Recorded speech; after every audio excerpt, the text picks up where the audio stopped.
pas de connaissance. Mais du savoir, ça oui, à la pelle. À n'en savoir que faire, il y a plein des armoires. De là, certains de ces savoirs vous crochent au passage. Il suffit que les animent un de ces discours dont cette année j'ai mis en circulation la structure. Tous ceux qui l'ont approché savent qu'il commençait sa pratique avant 7 heures du matin, dans la nuit, qu'il a terminé tard le soir, dans la nuit. Et comme beaucoup d'autres, j'ai pu le voir à ce moment-là sortir de chez lui après une longue journée de travail avec son petit cahier sous le bras pour aller prendre une leçon de mathématiques. Il avait déjà, à ce moment-là, il avait 75 ans. Il s'en allait rue des Irlandais voir son mathématicien préféré du moment, ou bien il allait à une réunion, ou bien il allait à des discussions avec tel ou tel dont il attendait toujours quelque chose.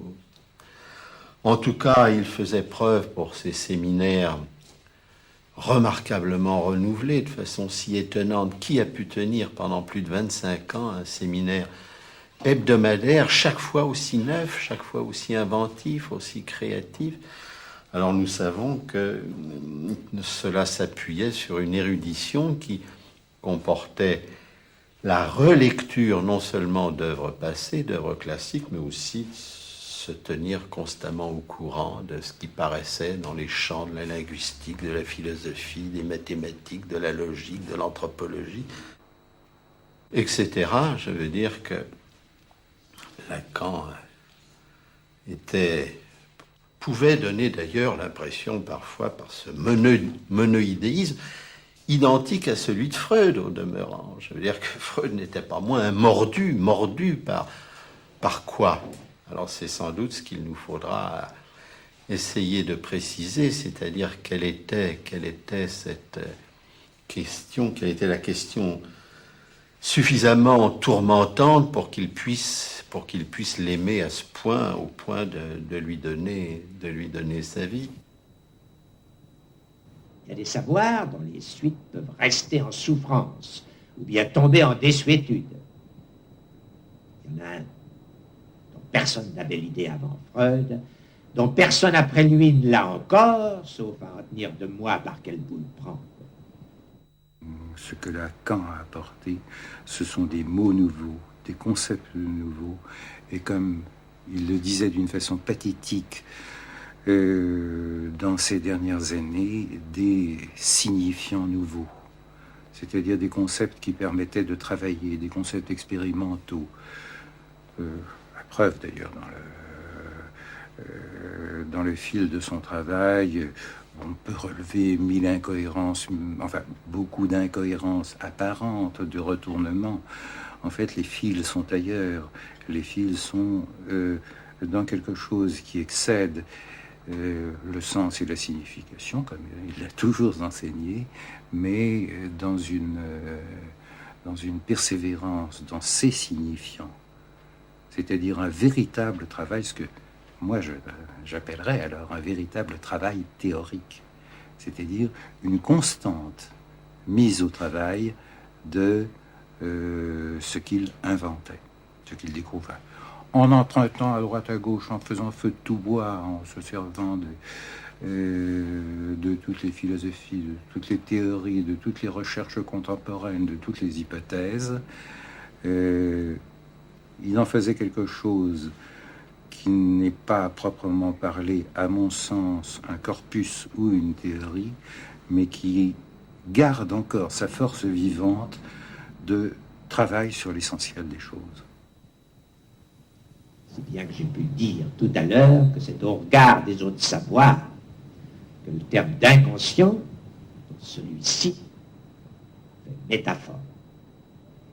À partir de ce qu'il soit structuré comme un langage, on me fait confiance avec fruit. Encore faut-il qu'on ne se trompe pas sur ceci. Toute la formulation de Lacan est incompréhensible dès lors qu'elle est détachée de cette tentative donc de venir conclure Freud, de lui donner une conclusion, et je dirais du même coup donner une conclusion à la cure psychanalytique elle-même, c'est-à-dire d'envisager la psychanalyse comme un processus fini et non plus infini, comme nous l'éprouvons si souvent. Alors, quelle était la raison donc qu'il en donnait? Il y en a une première qui effectivement est immédiatement accessible et qui consistait à souligner ce que Freud n'a pas pu ou n'a pas osé faire, combien le langage est ce qui ordonne notre rapport au monde aussi bien qu'à nous-mêmes, si ce n'est que cette phrase doit aussitôt être défaite dans sa simplicité, puisque le langage, c'est aussi bien ce qui crée notre monde, ce qui nous crée nous-mêmes, et du même coup, ce que nous appelons notre rapport au monde. Freud, dans l'inconscient, découvre l'incidence d'un savoir tel qu'à échapper à la conscience, d'être hors prise de son recensement. Il ne s'en dénote pas moins d'être proprement articulé, structuré, dis-je, comme un langage, impensable autrement les effets dont il se marque. D'accord. Ce qu'il a fait de plus précieux c'était de résoudre ces apories que Freud nous a laissés sur les bras, quitte évidemment à poser de nouveaux problèmes. Enfin, c'est autre chose, ça c'est le mouvement. Le pas de côté, moi je pense que c'est, disons, dans le refus de se contenter de l'opposition faite par Freud entre pulsion de vie et pulsion de mort. Freud s'est incontestablement embourbé dans des explications de type biologique, allant chercher partout chez les animaux comment il pouvait y avoir une opposition entre ces deux instincts. Ce que Lacan a fait, ça a été justement de parler du désir et non pas du plaisir. Et le désir, c'est quelque chose qui passe par la confrontation à la loi. Quand on parle du désir, ça ne veut pas dire la fantaisie d'un moment. Ça veut dire le désir en tant qu'il est perçu par quelqu'un qui assurément est un être pour la mort au sens de Hegel, qui est un être pour la mort au sens d'Antigone, ou quelqu'un est là dans un engagement vital total et où il poursuit son désir à l'encontre de tout ce qu'il peut rencontrer.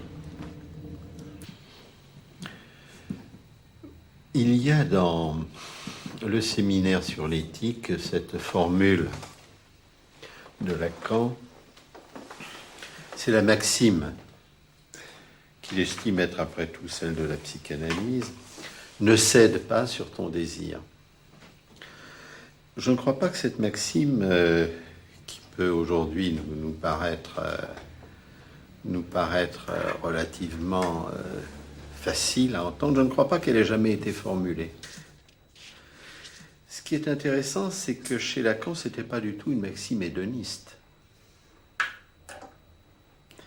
mais qui était à entendre, telle que je la comprends, de la façon suivante. Premièrement, ne cède pas ton désir, première chose, autrement dit, ton désir est aussi respectable et aussi autorisé du seul fait d'exister qu'un autre. Donc, ne le cède pas. Mais aussi ne cède pas sur ton désir. Autrement dit, va au bout.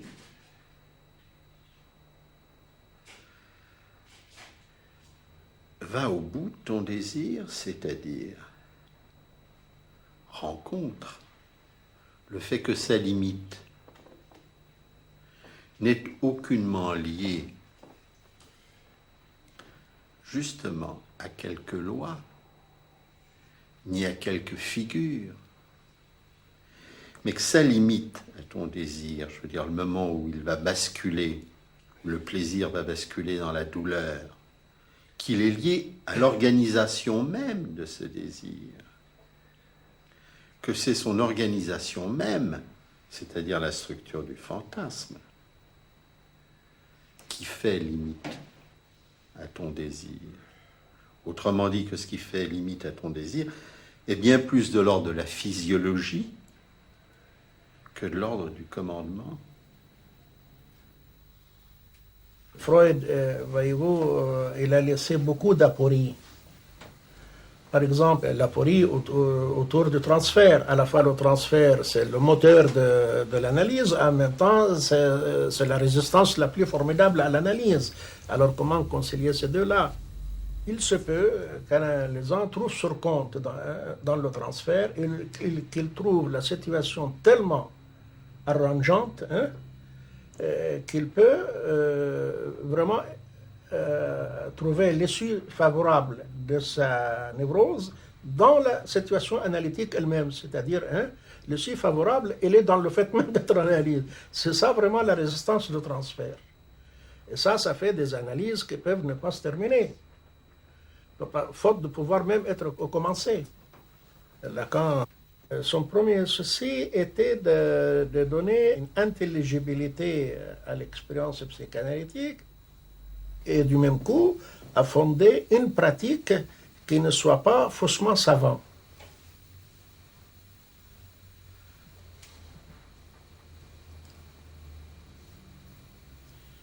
Dans un sens, à la limite, on peut dire que son but était de produire, pourquoi pas utiliser le terme, de créer, même si on veut, des analystes qui se définissent par le désir de l'analyste, et non pas par un savoir, voyez-vous. C'était ça vraiment, évidemment, des analystes comme ça, ou une pratique comme ça, a toute chance d'être payante sur le plan thérapeutique. C'est une des tâches les plus importantes de l'analyste, c'est d'arriver à soutenir le désir de l'analysant de telle manière qu'il vienne pas trop par routine, et plus parce qu'il a le sentiment que vraiment il fait avancer quelque chose.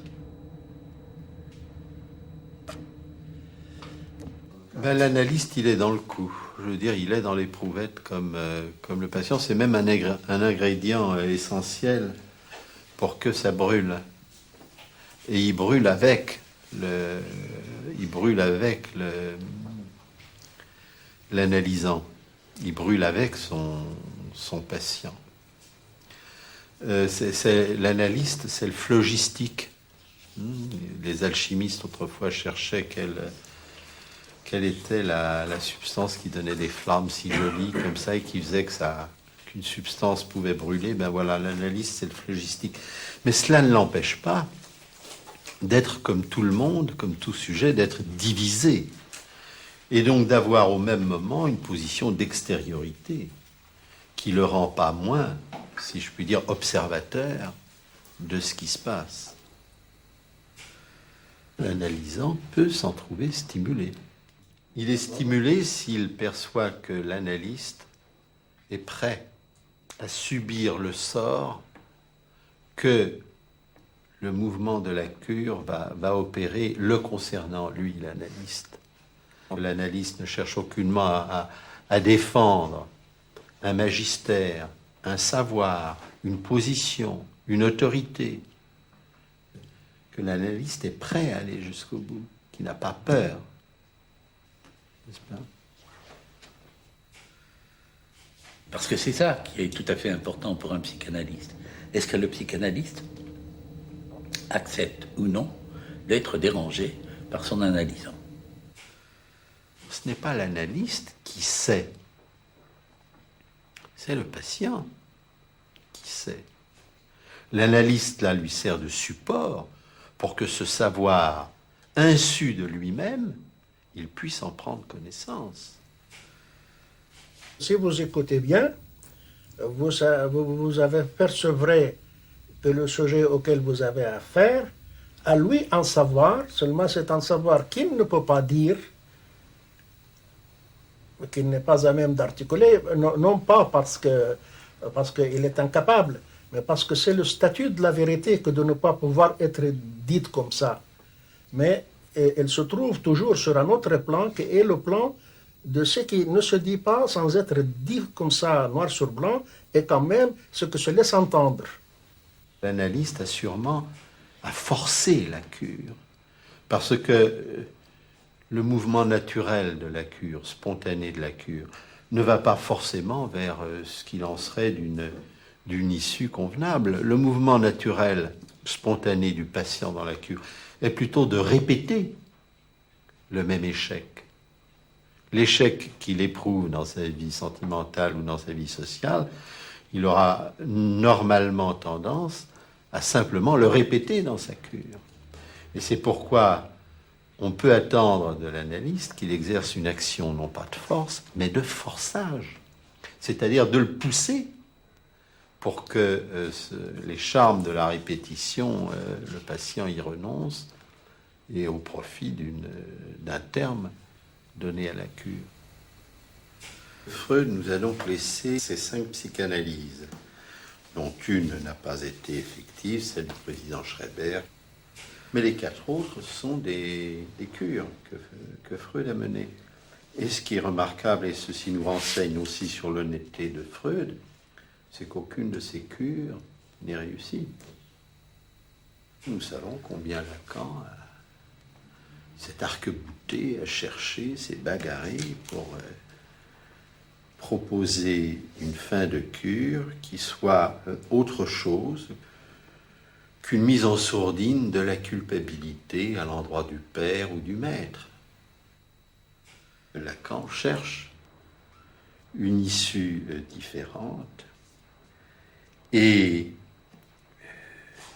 remarquons à ce propos qu'il a été le seul à théoriser et à essayer de mettre en pratique une fin de la cure qui implique pour l'analyste un mode de renoncement, celui par exemple d'être à jamais un maître à penser, celui par exemple d'être à jamais un référent moral, un guide, voire même une autorité, quelque ordre dans quelque ordre que celle-ci soit appelée à s'exercer. Il est le seul qui ait osé, je dirais, envisager que l'analyste en fin de cure venait à choir, à déchoir, et que cette déchéance était la condition d'un accès du sujet, la condition possible d'un accès du sujet à une relation à l'autre qui soit purifiée. Il reste à prouver qu'il y a une fin de la cure. C'est là tout le problème. Si on appelle la fin de la cure justement la cessation de la mise en scène, c'est-à-dire de l'opérante de la cure, cette fin-là, elle doit être négociée dans certaines conditions de relations transférentielles. Mais je pense que la cure elle-même se poursuit bien au-delà, se poursuit entre les séances, et que au-delà de l'analyse, comment dirais-je, concrète, elle se poursuit. Que quand on entre en analyse, on entre dans un truc infernal qui vous poursuit toute la vie. C'est mon sentiment. Si vous voulez, dans le fait de réfléchir, dans le fait que quand vous réfléchissez, vous avez toujours un interlocuteur quelque part, eh bien cet interlocuteur, il va rester quand même quelque chose de celui qui est sur le fauteuil pendant que vous êtes sur le divan. Toute la vie, je pense.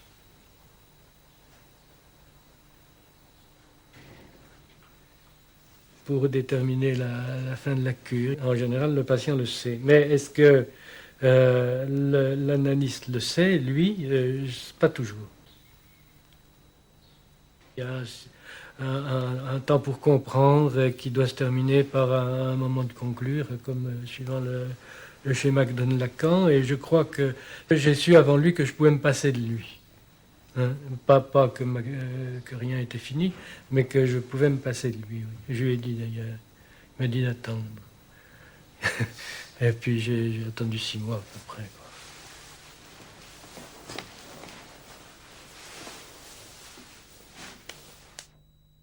Si l'analyse est un processus qui a sa propre finitude, ce qui ne veut pas dire que c'est un processus qui a une fin, après laquelle on n'a plus besoin de l'analyse. Non, mais c'est un processus qui a sa propre finitude, c'est-à-dire donc qui peut conduire, ça conduira à quoi? À un moment décisif comme ça, qui lui donne sa finitude. On peut toujours la conceptualiser, l'imaginer comme une économie, une modification de l'économie libidinale, hein, mais qui touchera au niveau des pulsions. C'est-à-dire, par exemple, après l'analyse, on n'est pas le même parent qu'avant. On ne prend pas ses enfants pour des objets, par exemple, régressifs. Il y a aussi la relation même avec la culture. Ça doit changer. Hein? On parle, disons, vaguement comme ça, il n'y a plus de sublimation, c'est-à-dire plus de capacité de travail. Il n'y a plus de... Et alors, ça aussi, la sublimation, c'est conçu comme une figure de la transformation de la pulsion. Alors, quel est le destin de la pulsion après une analyse? C'était ça la question. La passe, c'est-à-dire la tentative justement de pointer ce qui pourrait être la fin de la cure. Cette proposition de la passe, elle est venue en 1967, c'est-à-dire 3 ans après la fondation de l'école freudienne. Lacan a pris des gants, il savait que ce qu'il proposait était énorme, en disant que l'analyste ne s'autorise que de lui-même et de quelques autres, et en créant les structures propres à ce que ces quelques autres aient leur mot à dire. Alors, en quoi la passe était novatrice et scandaleuse et contestable, discutable, effectivement, c'est qu'elle organisait une procédure dans laquelle un analysant, de son propre chef, c'est-à-dire sans l'accord nécessaire de son psychanalyste, ni de quiconque, venait déclarer sa candidature au titre d'analyste de l'école, que Lacan appelait les passeurs, et qui étaient des personnes, non pas des personnes prises parmi les analystes dits chevronnés, ou les anciens, mais des analystes qui étaient quelquefois encore des analysants, et qui avaient été désignés pour occuper cette fonction de passeur par leur propre analyste. Alors, première source de difficulté, comment un analyste peut désigner un de ses patients comme passeur? Il y a là quelque chose qui est en effet extrêmement difficile à admettre et à réaliser.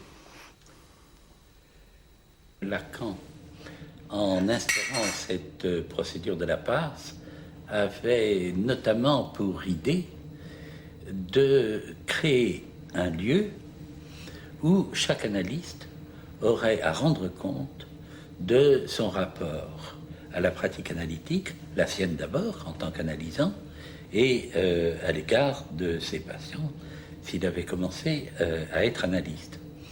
Alors, moi je pense que ça mettait absolument en évidence ceci. C'est que pour un analyste, il n'y a pas de choix. Il faut absolument qu'il soit un théoricien. C'est-à-dire qu'il soit capable de réinventer la théorie pour chaque nouveau patient. Ce qui est complètement opposable à ce qu'on entend d'habitude, c'est-à-dire au dogmatique. Le dogmatique, c'est celui qui récite la théorie qui a été élaborée avant lui, ou qui récite sa propre théorie. Du reste, ça ne change pas grand-chose. Mais quelqu'un qui reste absolument ancré dans un système et qui n'a pas, de ce fait, la possibilité d'entendre, disons, ce qui vient le déranger. Parce que c'est ça qui est tout à fait important pour un psychanalyste. Est-ce que le psychanalyste accepte ou non d'être dérangé par son analysant? Bon. S'il n'accepte pas, il serait mieux de faire un autre métier. Donc ce que Lacan attendait de la passe, c'est au fond un enseignement sur, d'une part, ce qui peut bien, je le cite, se passer dans la tête ou dans la boule de quelqu'un qui s'avise de désirer occuper cette fonction et de faire ce métier. Qu'est-ce qui peut bien se passer dans la tête de quelqu'un qui veut devenir psychanalyste? Bon, il faut croire que sa pratique de l'analyse n'avait pas répondu à cette question. Il faut croire que son analyse personnelle n'avait pas répondu à cette question. Et qu'il avait donc proposé cette procédure qui, et c'est là que je rejoins 78, qui n'a pas non plus répondu à cette question. Alors, dans ce sens, je peux tout à fait admettre que pour Lacan, la passe a été un échec, puisqu'elle ne répondait pas à la question qu'il lui posait. Il suffisait que, soucieux d'un réveil éventuel, ils crussent à ma réalité pour qu'ils me rejetassent de ces délices symboliques. D'où, revenu dans le réel de l'ENS, de l'étang, donc, écrivez ça avec un G si vous voulez, de l'école normale supérieure, je m'entendis dès le premier jour, réellement sommé de déclarer quel être j'accordais à tout ça. Lacan a été amené peu à peu à utiliser beaucoup plus largement la notion de passe. En particulier, ne disait-il pas lui-même, quand je viens faire un séminaire, je fais ma passe. Il disait aussi, j'en ai parlé avec lui, un contrôle réussi, c'est vraiment quelque chose du même ordre que la passe.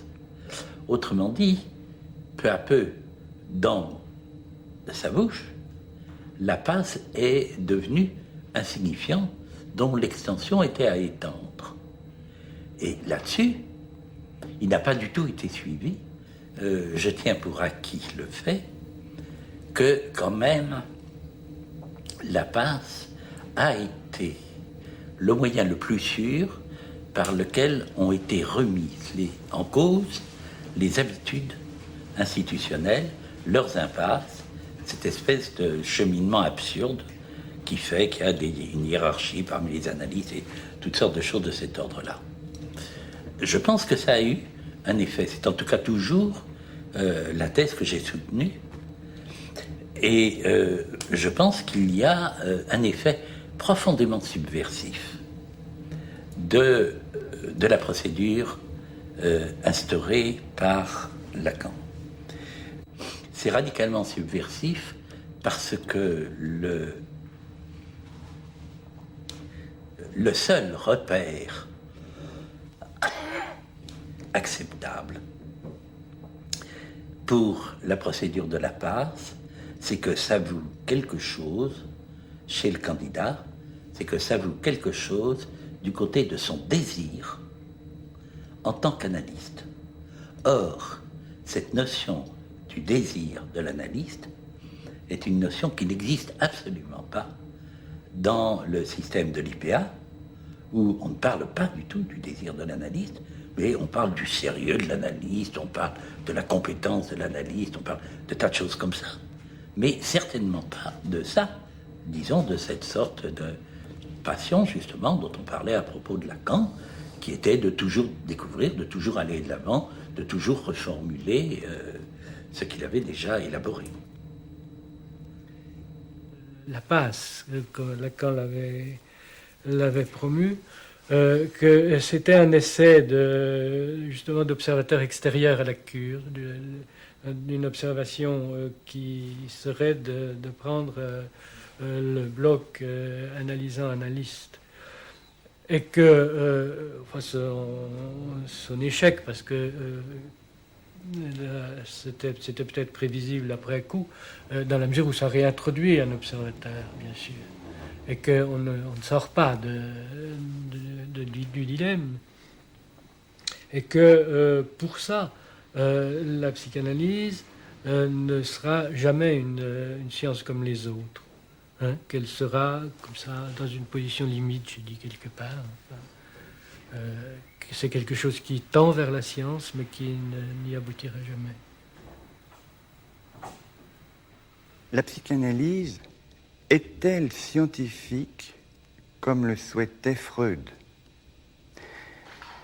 Son expérience thérapeutique lui avait révélé que le langage pouvait mettre à jour un inconscient. Mais Freud, capté comme il l'était par sa conception économique de l'inconscient, médical, n'avait pas fait le pas de reconnaître que cet inconscient lui-même était structuré comme un langage. Lacan a fait ce pas. Et pour nommer ce pas, il qualifie l'inconscient, le sujet de l'inconscient d'un néologisme, le par-l'être. Néologisme dans lequel copulent deux mots, être et parole.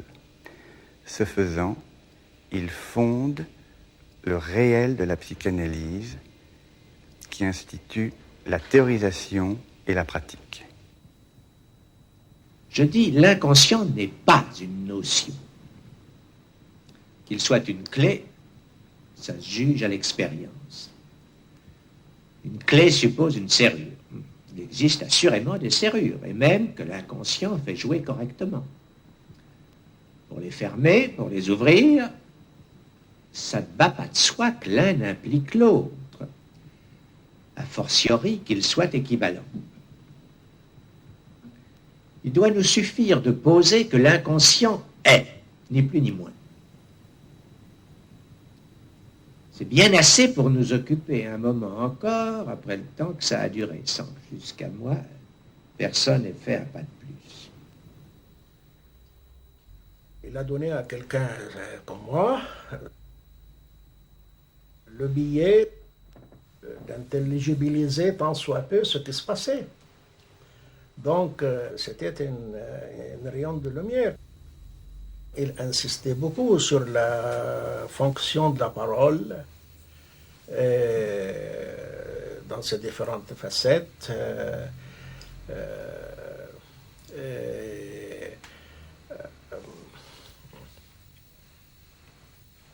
Et déjà l'idée que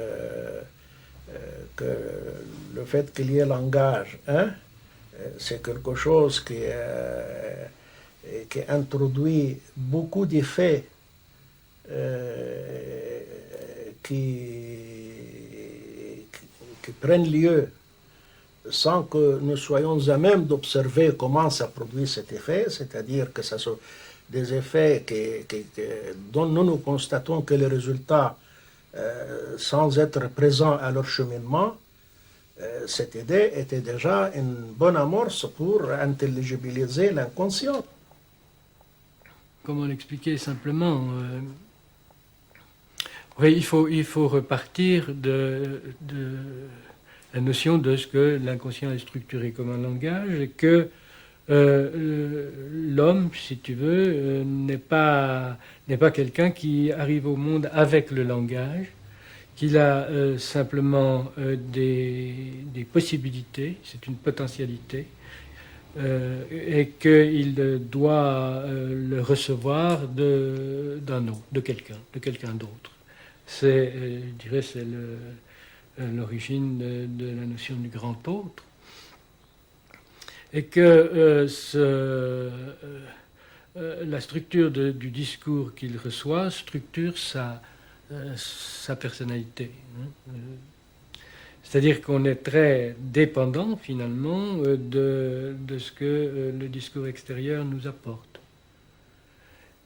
Que ce n'est pas, si tu veux, ça n'est pas les personnes, ça n'est pas le père ou la mère, par exemple, la querelle mère biologique, père biologique, est-ce que c'est de ça qu'il s'agit? Non, c'est comme c'est Dante qui disait notre langue, c'est celle que nous a parlé notre nourrice, c'est-à-dire celle qui nous a recueillis quand on était larvaire et qui nous a donné les soins nécessaires à notre survie, alimentaire et corporelle.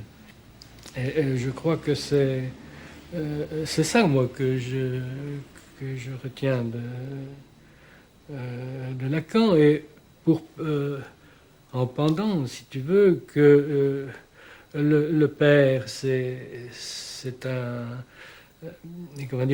une personne qui est là, mais qui n'est pas forcément le père biologique, qui est une personne, en général dans la famille occidentale actuelle, qui est quelqu'un que la mère elle-même désigne comme étant le père, c'est-à-dire comme celui dont elle reçoit quelque chose de l'ordre de la castration.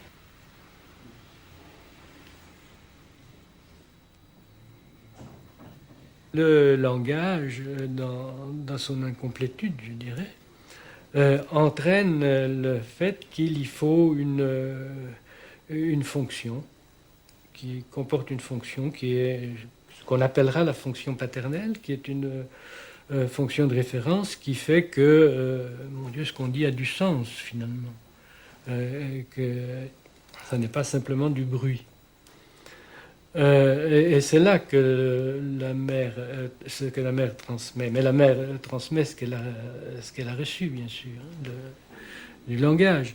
Alors il y a dans une nécessité à ce que dans la réalité quotidienne, cette fonction symbolique du père soit tenue par quelqu'un.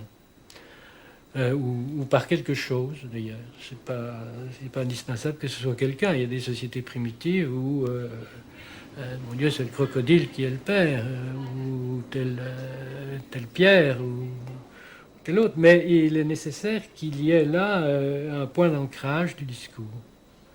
Et c'est ça que moi, j'ai retenu de Lacan. Freud reconnaît le rôle du père dans la genèse de l'inconscient.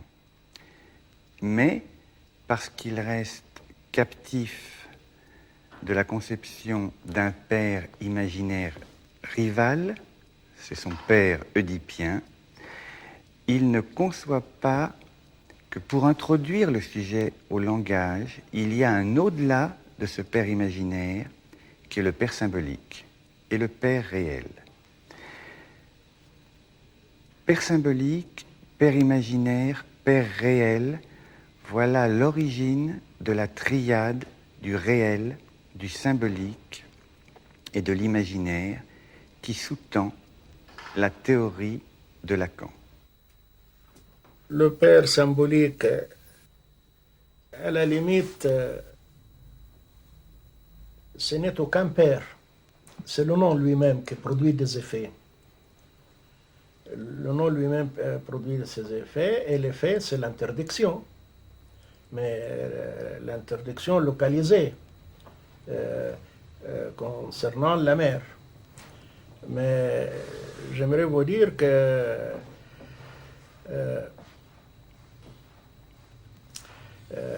on imagine ce désir de la mère comme un désir psychologique, c'est-à-dire qu'on la veut et faute de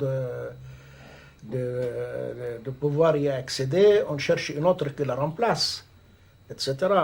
Alors que d'après ce qu'on peut tirer de son enseignement, je ne sais pas si je le tire juste ou non, la fonction de l'interdiction, c'est plutôt de créer une privation originaire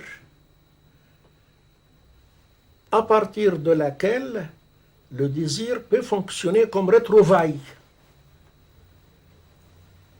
Mais ça ne veut pas dire qu'il la veut, psychologiquement comme ça. Ça serait même ce qui fait que dans la mesure où il imagine que c'est rejoignable, c'est-à-dire à partir de ce moment-là, il a besoin de renforcer les barrières. Et là vient le père originaire, le père imaginaire. C'est le père, si vous voulez, castrateur, qui fait qu'on n'y accède jamais alors, mais par le moyen draconien, le moyen de la menace. Ça, c'est le père imaginaire pour l'essentiel. Quand le père réel, ce n'est qu'un agent, au sens de quelqu'un qui doit soutenir le nom pour quand même être présent à un moment donné, pour quand même mettre le garçon à sa place de fils.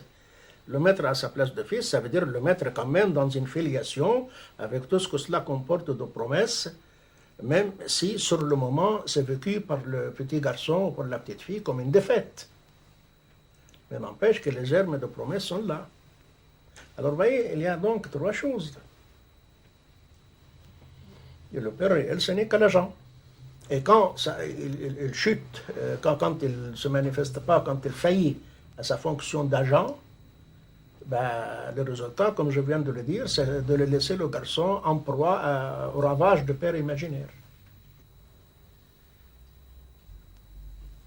Freud, voyez-vous, le père, il ne le voit que sur l'angle du rival. Alors, pour expliquer la menace de castration, menace qui se constate dans le discours de l'inconscient, menace que tout dans le réel démentit. Quelqu'un qui aurait consciemment une menace d'être châtré, c'est un fou. Eh bien, Freud, il a dû fabriquer le mythe de Totem et Tabou.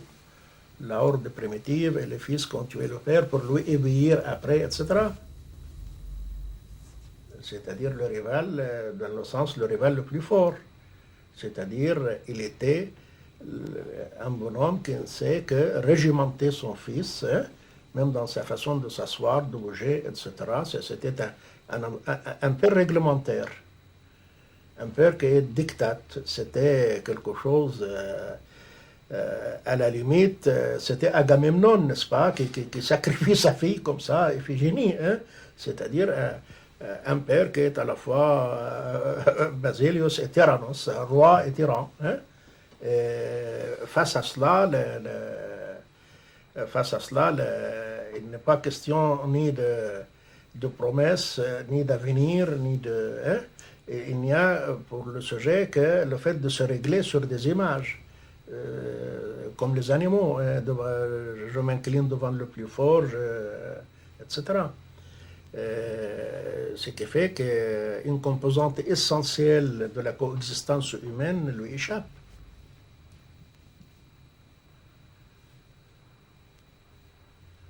Quant au rôle de la mère, elle est extrêmement importante parce qu'après tout, quand le père réel vient fonctionner comme agent, c'est pour soutenir quoi? Pour soutenir quelque chose qui vient d'abord ou que se signifie dans le discours de la mère, c'est-à-dire la mère dans la mesure où elle écoute la parole de ce tiers, déjà elle fait résonner ce nom, elle donne à ce nom sa portée. Mais si la mère, par exemple, prend l'enfant comme s'il n'était qu'une partie de ses appartenances,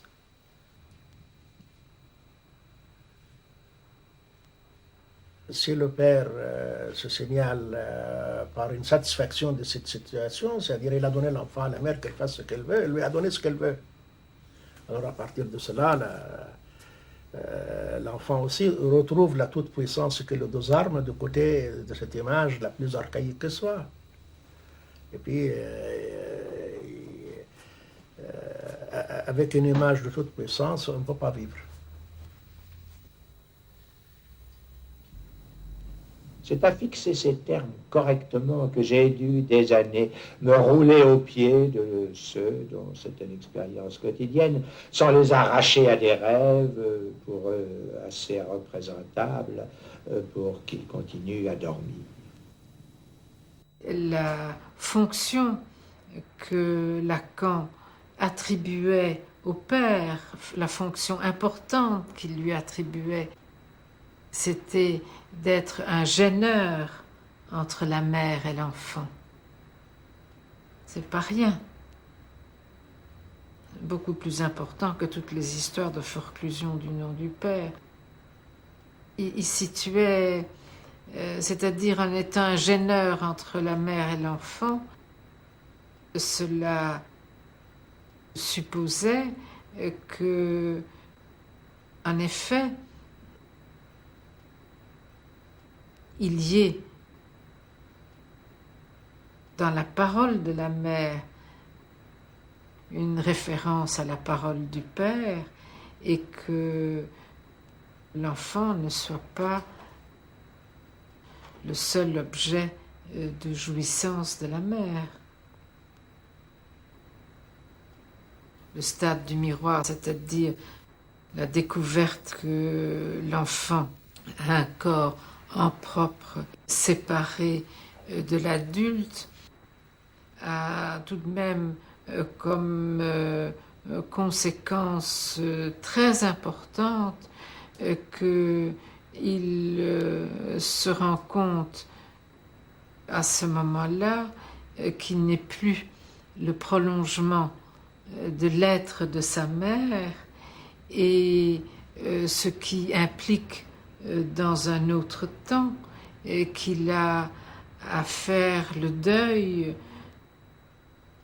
d'une toute-puissance, parce que s'il n'est plus le prolongement de l'être de la mère, c'est aussi bien, il y a là un deuil à faire, aussi bien pour la mère qui doit pouvoir supporter d'avoir un enfant évoluant séparément d'elle, que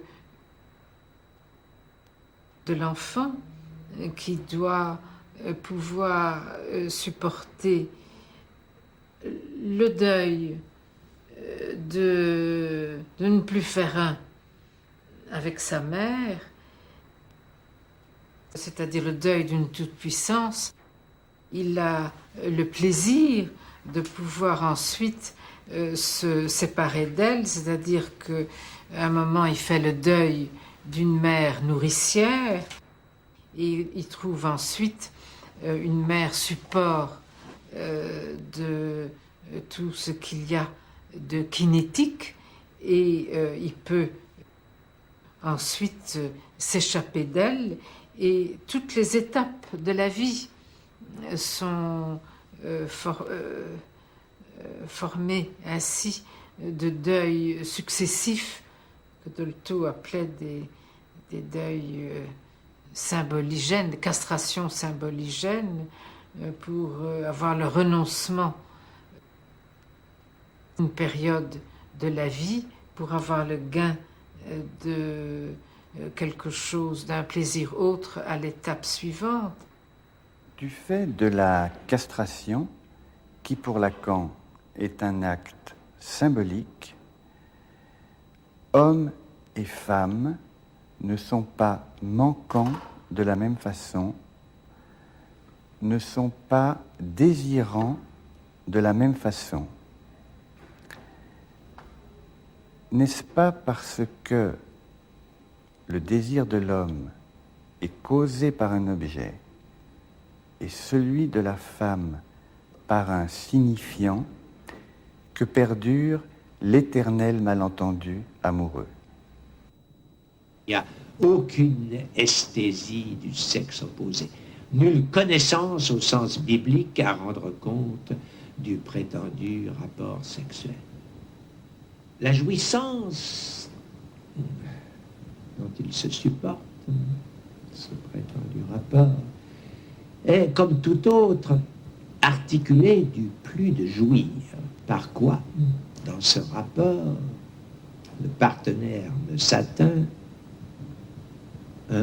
pour le vivre, qu'à l'identifier à l'objet petit a. C'est du fait de cette confection que met en place pour nous le langage, que nous sommes voués à ce que nous identifions comme étant le symptôme. C'est-à-dire un rapport à nous-mêmes, je me sers pour le moment de ce terme, peu importe, et aussi bien au monde, un rapport qui est biaisé, un rapport déficitaire, un rapport ordonné par ce que Lacan appellera le semblant, et qui fait donc de nous ces exilés en un monde peu satisfaisant. Freud avait conceptualisé cela par ce qu'il appelait la castration, autrement dit cette vie sexuelle ordonnée par un processus inimaginable dans le règne animal, et qui aboutit, comme Lacan a pu le ramasser en une formule, eh bien ceci, c'est que si la femme est une mascarade, l'homme lui-même n'est qu'un semblant qui ne fonctionne parfaitement que dans le champ de la comédie. Et faisant culminer ce qu'il en est du symptôme, aussi bien individuel que social, dans cette formule, il n'y a pas de rapport sexuel. Autrement dit, il n'y a pas de rencontre sexuelle entre un homme et une femme, puisque la dite rencontre est ordonnée par un objet imaginaire, actif aussi bien pour l'un que pour l'autre. C'est ce que Freud avait déjà situé en disant que la libido est une, donc pour les deux sexes. Et cet objet que la théorie analytique appelle le phallus. Et c'est la mise en place d'un homme comme d'une femme autour de cet objet qui rend à jamais leur rencontre improbable. Mais la représentation de choses, comme dit Freud ici, n'est plus que représentation de son manque. La toute-puissance n'est pas. C'est bien pour cela qu'elle se pense. Et qu'il n'y a pas de reproche à lui en faire, comme le psychanalyste s'y obstine imbécilement. Dire qu'on est après Lacan, comme dire qu'on est après Freud, on est tout juste, après presque un siècle de psychanalyse, à redécouvrir une fois de plus l'analyse ou à la perdre, je ne sais pas, mais on est en plein. On est dans aucun après. On est peut-être encore dans des avant. Pour ceux qui n'ont pas encore rencontré la psychanalyse, Freud depuis Lacan, pour citer quelques autres pionniers, je pense que ce n'est pas pertinent d'utiliser des termes comme après Freud, après Lacan. Ces écrits-là,